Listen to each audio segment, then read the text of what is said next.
If I was to start over in watch collecting, there would be 3 watches that I would purchase immediately. Now, I'm not talking, pie in the sky type of watches here, or the craziest watches, or even the most watches that I could afford, or anything like that. But instead, keeping it pretty modest, and 3 watches that I think make a very great staple, cover everything, check every box watch collection. And they all are respected among collectors of every level, mostly seasoned to beginners. But before we do that, guys, please do not forget to check out chronograbs.com, where you can buy and sell watches at 0% commission. You can list your own watches and you can sell them to private parties, or you can also receive a fast cash offer from the network of dealers. We take the best offer, we send it to you. There's no obligation. It's just kind of nice to have if you don't want to sit around and wait for a private party to make an offer. And also, I want to thank Towson Watch Company for really sponsoring the platform in some ways, posting their watches for sale, and making a great push to be part of us out here in the watch collecting community, and really displaying an interest in gaining a lot of footing in not only helping the watch community, but also delivering some very cool watches. You can see them over on the brand section of chronograbs.com. And so the first watch, we'll jump into it. It's going to be a knockaround type of watch, and I would go with a Seiko, or potentially even a Sinn or a Sinn. Now, the reason for this is that, at least in my life, I like to be pretty active. I like to go in the pool. I like to go out in nature. I like to go outdoors. And it's just a requirement for me to have a watch that I don't mind getting too scuffed up or beat up or damaged, or at least the watch can take a hit.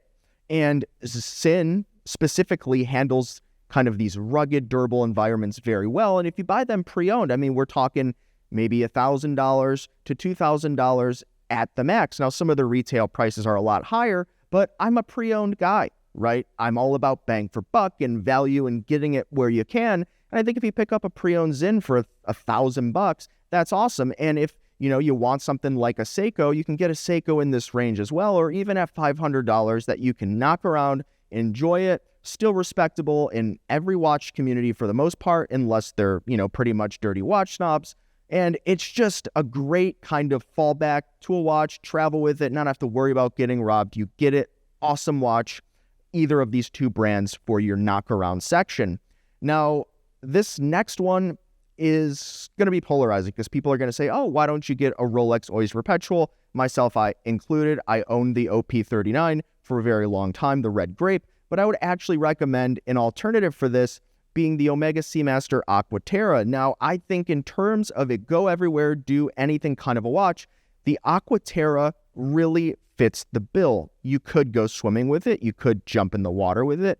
You could do so many things that, sure, would overlap with the Sinn or the Seiko category, but also you could wear it to the office. You could wear it to the coffee shop. You could put it on a strap and you could dress it up a little bit if you wanted to be a little more dressy than super casual. You could do so many different things and wear these watches anywhere and not have to worry about, maybe the Rolex brand, right? So you could, potentially walk through the streets of London with this watch on your wrist.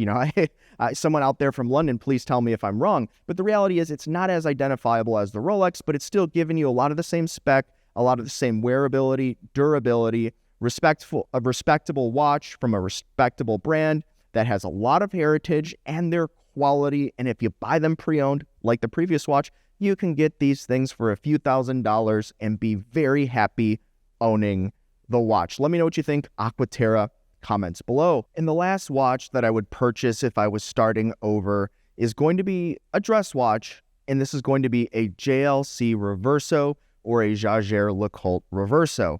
Now, yes, technically, this watch is originally intended to be a sporting watch, right? This is a watch that was created for polo players to flip over the case and have the movement and the crystal in the face be protected by the metal shell of the watch. So yes, originally technically a sporting watch, but today this watch is overwhelmingly considered to be a dress watch because of the style, the form, the function, how it comes. Now, they have made sportier versions like the Squadra, but I'm talking about, something like a Grand Thai JLC Reverso. And the reason that I like this watch, and I think it's a great option for this category, is because a few things. First, you get an old world heritage brand that has really stayed true to their original models and watchmaking and heritage since day one. After all, it's considered to be the watchmaker's watch brand. They have over 1,000 different movement variations that they've produced over the years. They've produced and supplied movements to some of the largest brands for the longest amounts of time, and they have so many iconic watches. So the brand gets a lot of kind of that heritage value of, hey, this is a true, tried and tested brand, but also model. Now, I also like this watch because you don't see it very often. This is a watch model that just doesn't get enough love, in my opinion. It's phenomenal for so many different reasons, but people tend to be drawn more to watches that are more recognizable. But if you don't care about that, this watch slips under a cuff. You could wear it to more dressier occasions. You could wear it to the office. You can do a lot of things with it. Sure, I'm not going to say go swimming with it or anything like that, and that's why you have the Sinn or the Seiko or the Aquaterra. But when you do need a watch that, you can dress it up quite extensively, but also can feel pretty good wearing it casually, even with a t-shirt. I know some people say, oh, that's a faux pas, whatever. I would do that no problem. Maybe swap the strap a little bit, put it on something like a suede strap. You get the idea. But this is a watch that serves such a purpose that maybe you don't know you needed until you need it.